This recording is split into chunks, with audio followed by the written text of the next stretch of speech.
Day 3 up to day 6 will be mainly focused on the protagonist development. Now you finished chapter 1, you can solely focus on finishing chapter 2. You have until day 6 to finish chapter 2, but you may want to finish at least the first scene today, to have more margin with your time later. Chapter 2 main's goal will be to develop the protagonist and create an attachment between her and the public. First, you'll want to know how to create a protagonist, what makes her peculiar as a character as opposed to the antagonists, the support characters, and the other characters that you want to adopt the point of view later in the story or later in your projects. Secondly, you'll want to define the relationships with the protagonists and the threat or the first antagonist, and also the world, namely the world as an entity and its inhabitants. Thirdly, you want to explain which kind of character the protagonist is looking for as supporters. When it comes to chapters, all you need is 3 scenes. You can follow this model if you hesitate how to create your chapter. First, start with the atmosphere, then present the character wherever they are new or returning, then present the landscapes, and finally present the other characters. Whichever chapter you're writing, scene 1 is almost always an exposition scene inside the chapter itself or inside the part itself. Scene 2 will follow the same model, but with broader kind of expectation. So again, you start with a location, new or returning to, character, new or returning to, stakes and issue, and finally, resolution. If you're unsure of how to improvise a scene, the chapter 2, scene 2 is the go-to model when it comes to improvisation. You can improvise any scene in any story, whichever is the scale of your story, whichever genre or frame, just by following this model. Your chapter will generally end with a similar scene. But scene 3, contrary to scene 2, will focus much more on the crisis and its consequences, namely in the introduction of the responsibility principle. Who's responsible for the crisis, for the issue, for the catastrophe, and what will be the aftermath of it in the following chapter. When it comes to the responsibility principle, the principle hasn't been developed yet. It will be introduced later in more detail in the relationship map. But for now, just to have an idea of what an organization can do and how it can influence characters. Organizations function on an alignment principle, or certain would say a loyalty principle. Therefore, certain characters, namely antagonists, but it applies to protagonists as well, will sometimes act in the interest of their group or their organization.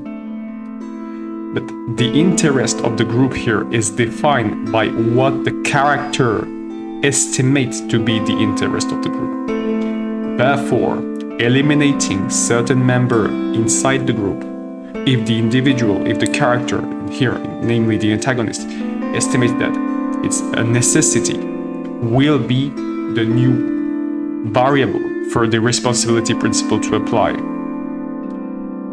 Note that the issue in scene 3 is different than the issue in scene 1 or scene 2, because it will generate consequences, highly measurable consequences, namely on the following chapter. Creating a character is a twofold process. For every character has an inner part and an outer part. The inner part is generally composed of the character's origin, her goal, her weaknesses, and her strengths. When it comes to character creation, there are 2 questions you always want to remember. What does the character want and what does the character need? You want to establish a balance between these two concepts in order to create a sustainable character. A character in which the attachment factor will be sustained in the long term. Note that this principle applies for creating settings and environment if you anthropomorphize them enough. Now for the wants and the needs, where does it come from? Well, start talking with your character and start to establish what she wants and what she needs. What does she need to start her adventure? Which skill does she need? Which habits does she need to take? What time does she have to dedicate to it? And what would motivate her to try harder and more every time she fails? So here are the 4 resources any character, any person may need in order to pursue and achieve skills. Now, think of yourself as the character of the story right now. Which skills do you need to finish this project in 30 days? Which habits do you need to take? What's your time schedule? And what's your time available, really? That's the most important resource. And finally, how do you motivate yourself? How do we motivate yourself? We'll have a more detailed section on feedback later, but for now, you can already leave us in every episode's comment section your thoughts on how we could help you to, develop more skills, more sustainable habits, how to optimize your time consumption, and how to help yourself to motivate it. So you're with your character, and to some extent with yourself as well as a character. So you're with 2 characters. To these 2 characters, which skills do they want to develop? Is it about fighting? Is it about developing conversational skills? Is it about developing some engineering skills or building skills? Which habits are linked to these skills? Which training will need to engage in? And finally, how much time can be dedicated to it? Now, really, we repeat that multiple times because this is the core of your character creation. What does the character need and what does the character want? What do you need and what do you want? Remember, in your early productions, and we recommend that you do that all the time, but at least in your early productions, your protagonists will be you to some extent, and your antagonists will be you as well to some extent. Now you have to mix and match to compare the two. When it comes to describing the location in which the character originated from, you want to be simple. Just describe the house in which she grew up, the type of town, village, or city, and eventually the country, and that will be it. Again, for describing an atmosphere, colors first, light second, and finally landscapes. And that's all you need. Colors, light, landscapes. You also need to describe her peers, whether they're family, friends, or other people she just met and didn't attach herself too much to. How do you find a character's goal? Well, a goal can be a combination of 3 things. The character's inner quirks, her interests, and her wishes. Create a balance, just draw a triangle with one summit quirks, one summit interest, and one summit wishes, and then you balance the vertices to orient it. Really, you decide which of these 3 will define your characters most. We generally recommend that you put quirks first because that's the quirk that made the character memorable, but you can do it the other way around. You can just start to present her interests, present her wishes, and then from there, draw her quirks. Remember to also leave a blank space when it comes to goal definition, because you'll always want to find new sources of goals. For example, the character's name is supposed to transcribe her goal. But now, a name can come from many places. So it can be the name of the place you're born in. It can be the name of the family or the clan you're born in. It can be the name of a specific material, literally a resource originating from the place you're born in. It can be the name of an object and the symbolism attached to this object. So try multiple things. Try characters, try environments, try objects, and try symbols to find the goal of your character. When it comes to main characters, you always want to put weaknesses first. Now, all characters have at least 2 strengths and 2 weaknesses, if you are main characters or secondary characters. Because for tertiary characters, you don't need that many traits. You just need 1 strength and 1 weakness. But for main characters and secondary characters, 2 weaknesses and 2 strengths. Now, you'll realize that for main characters, you want to put the weaknesses first. Whereas for secondary characters, since they're less important, since they will not be here as long as the main characters, you want to put strengths first. Generally, support character will be secondary character. Now, when it comes to weaknesses, you'll want to think about only one thing, and it will be the same for strengths. When you pick a weakness for your protagonist, and eventually you can apply the same principle for the antagonist, but we'll recommend that you do it a little bit differently. But we'll see that later. When it comes to the protagonist's weaknesses, we'll recommend that you choose a weakness that the protagonist can cope with for a time until she decides to own her weakness for another time, and then finally till she's able to turn a part of our weaknesses into a strength. Only a part of it, because it should remain a weakness. It's not a strength. Now, strengths and weaknesses are built-in mirror that has been developed in the first part of the course. But now, all you have to see here is that the mirror image doesn't only mean that one is supposed to be the reflection of the other. You always should doubt of which part is the reflection and which part is the object. Meaning that if you admit early in the story that the strength is the true part, the real object, and the weakness is only the reflection, you have too much of a bias on this situation.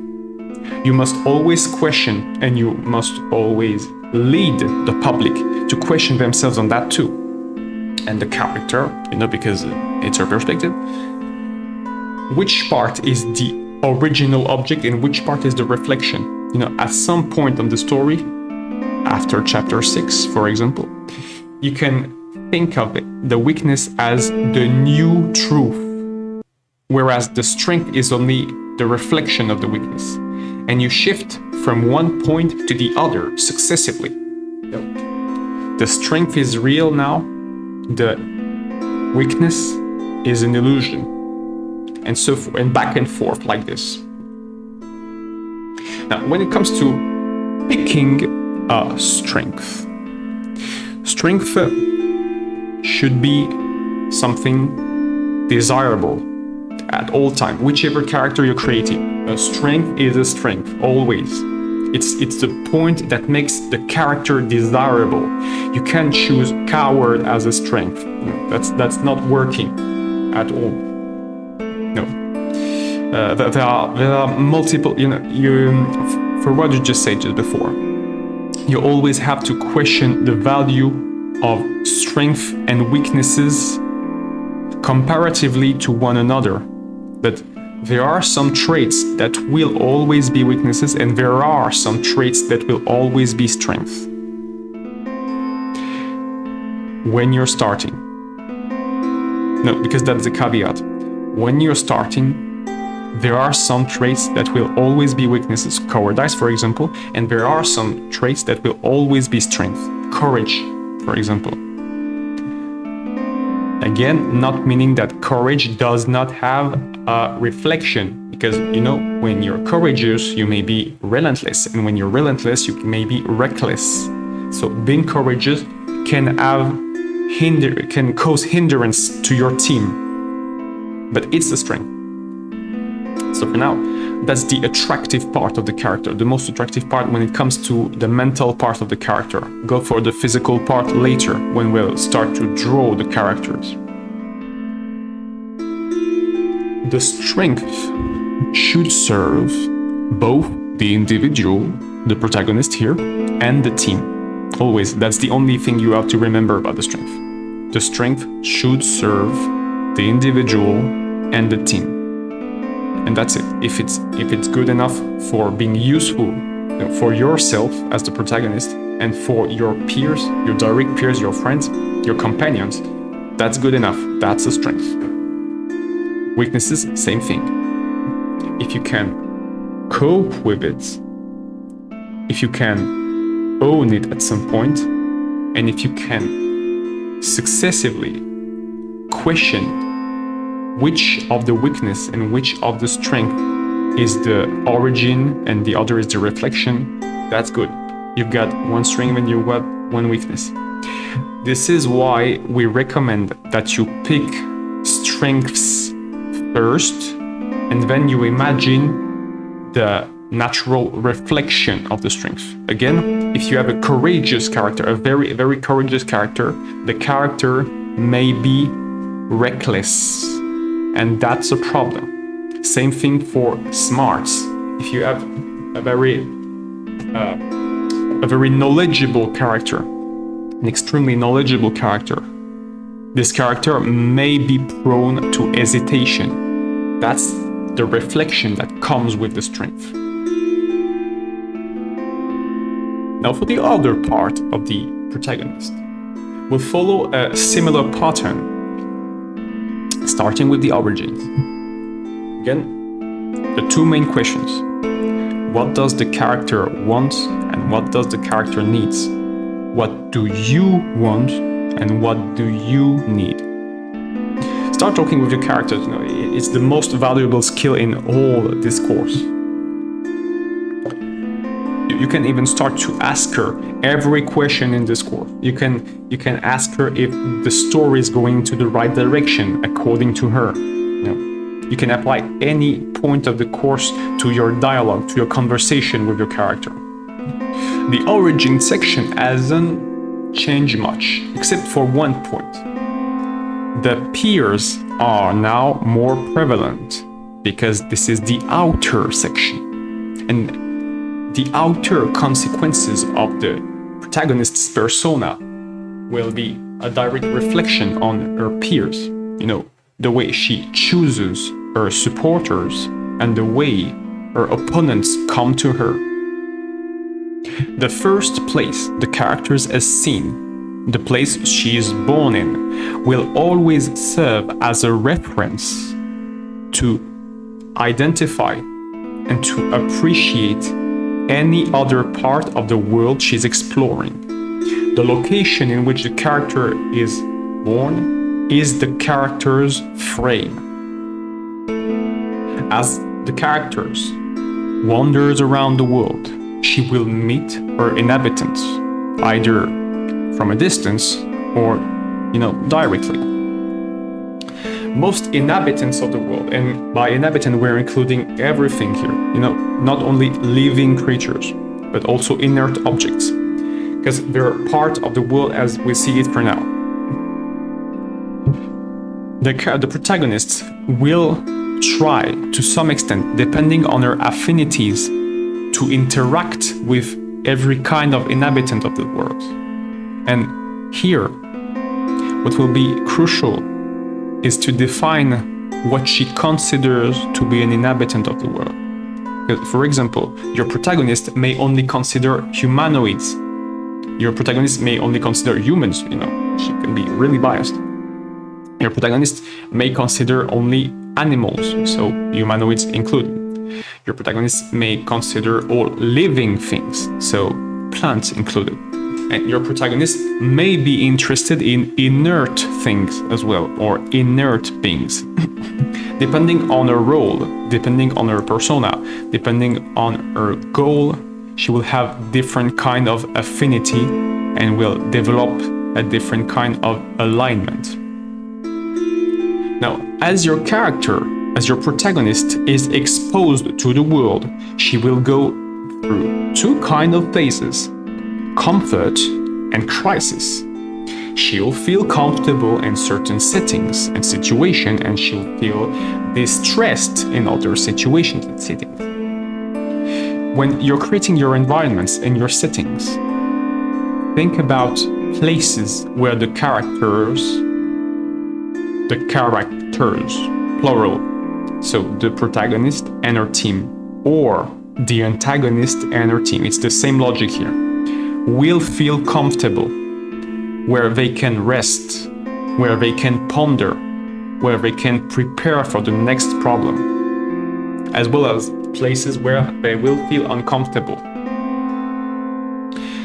We emphasize the fact that it's the same principle for protagonists and antagonists. The only thing that will change the comfort or crisis in a due situation, in a due setting, will be the affinity, will be the interests, will be the alignment of the character. We'll develop that in more detail later in how to make your world more immersive. But for now, think of creating a world this way. You want to create a world as you create a character. No, almost the same way. And that's it. If you want to make your world immersive and to some extent attaching, you want to create your world just as you create a character to some extent. We'll see that the strengths and weaknesses principle don't really apply in the same manner. They will be replaced by other principles. But for the goal part, for the origin part, it's the same. Your world as a goal and your world as an origin. It's only the behavior part that changes. Now we'll come to a new concept, which is the relationship between goal and alignment. Alignment in themselves will be treated in more detail when we'll reach the point where we discuss organizations and relationships. For now, an alignment is what a character will be influenced by when it comes to reaching her goal. Or said another way, it will be the type of people she will ally to and she will oppose. That's the basic definition of alignment here for this course. Opponent and supporters. Now, all supporters and all opponents should be linked to the protagonist because of her goal. Really, because of her goal. Even if the protagonist hasn't mentioned her goal verbally. Because your protagonist should act the part. She should act as the person she wants to become since the beginning of the story. So it's an imperfect act, because she's not her ideal self yet. She will become her ideal self potentially at the end of the story. That's one possibility. You can choose that it becomes otherwise. So whenever a potential supporter and whenever a potential opponent see your protagonist, they must be sure that the behavior matches the goal. That's for the public as well. That's just a global clarity matter. your protagonists, and same thing for the antagonist, the protagonist's acts should match the goal as much as possible and as early as possible. Now, for opponents, there will be two main types of opposition when it comes to protagonists and opponents. The opposition may come from an opposition in ideal, so in a different manner, an opposition into the nature of the goal, or in competition, or in another way, an opposition in the execution of the goal. Okay? Ideal, nature of the goal, the very concept of the goal. For example, justice, or fairness. Your two characters will have a different definition of fairness or justice. Competition, they will compete for the same kind of resource. They wouldn't have materially to fight each other if it came to ideal only. But when it comes to competition, they will be literally mining for the same ore, cutting the same tree. That's exactly what competition means here. So there's a clear-cut separation between competition and ideal, but of course, in your storyline, they will mix and match. We're just separating nature and execution here for the sake of the course, but in the story, it's a lot more permeable. Last note on the definition of opponents here. Opponents regroups everything that will oppose the protagonist. They can be future allies, they can be actual allies, and that's where it may become confusing, but in your group, if you want a very, very attaching group, if you want if you want to create a real sense of belonging, you will need to have at least one member of the group who will oppose the protagonist at all times. Generally, it will be a rival type. Or if your protagonist is a rival type, the opponent in the group will be an advisor type, And generally, those two members of the group will have the strongest bond. It will be something like best friends or lovers or something of this sort. So that's a kind of opponent as well. But opponents will also be antagonists, because opponent in this course doesn't mean antagonist. Antagonist is just a part of the opponent. It's just a kind of opponent. So the threat is an opponent, the menace is an opponent, but any kind of rival is an opponent as well.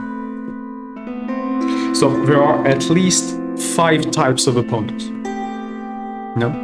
The punctual opponent, so you meet them one time. The perpetual opponent, which is again most likely to be a member of the group or a friend of someone really close. A threat, a menace, and a last kind of opponent we'll keep for later. But for now, just remember there are 5 types, and the 4 main types are punctual, perpetual, threat, and menace, and that's it. When it comes to support, is almost the same equation as for opponents, but the manifestation is different. For example, a supporter can become a supporter because she has the same interests as the protagonist. And there are 2 main kinds of interests here. Activities, they want to do the same things, and characters, they want to do the same people.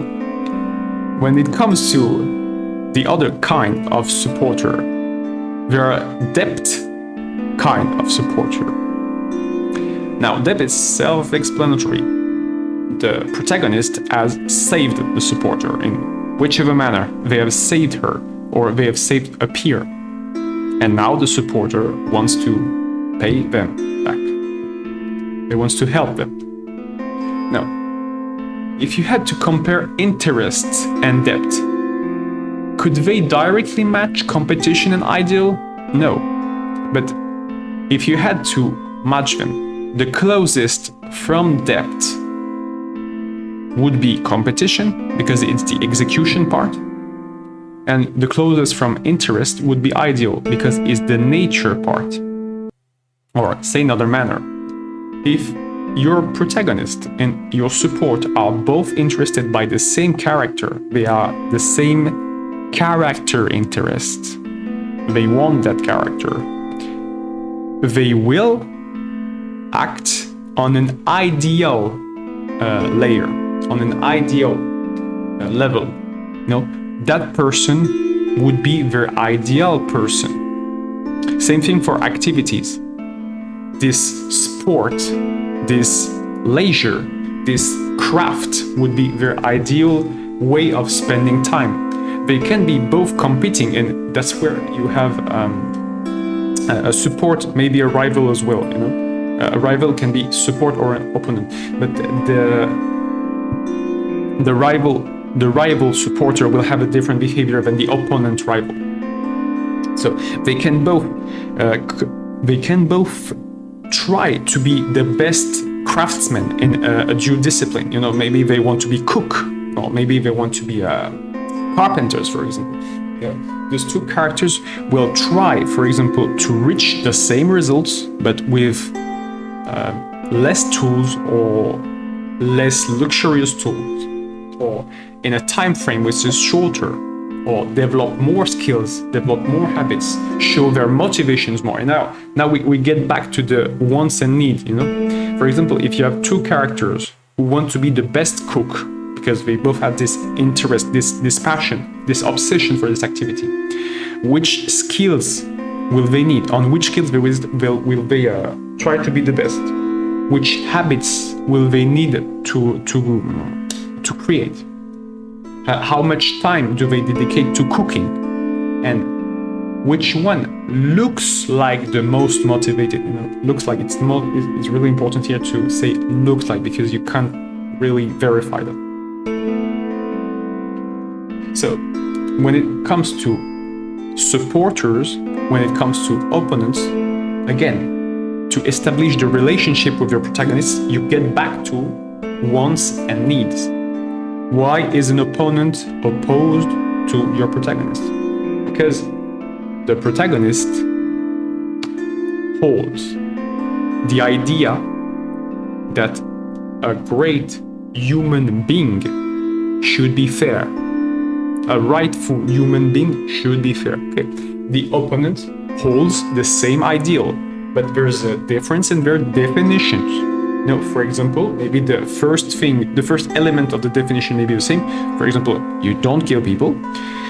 Second element of the definition may be also the same. For example, you don't torture people. But last element may be a little different. For example, you have to protect others. Now, how do you protect others? And then the implementation of this last part, and that's why, as from competition to ideal, there will be some kind of permeability.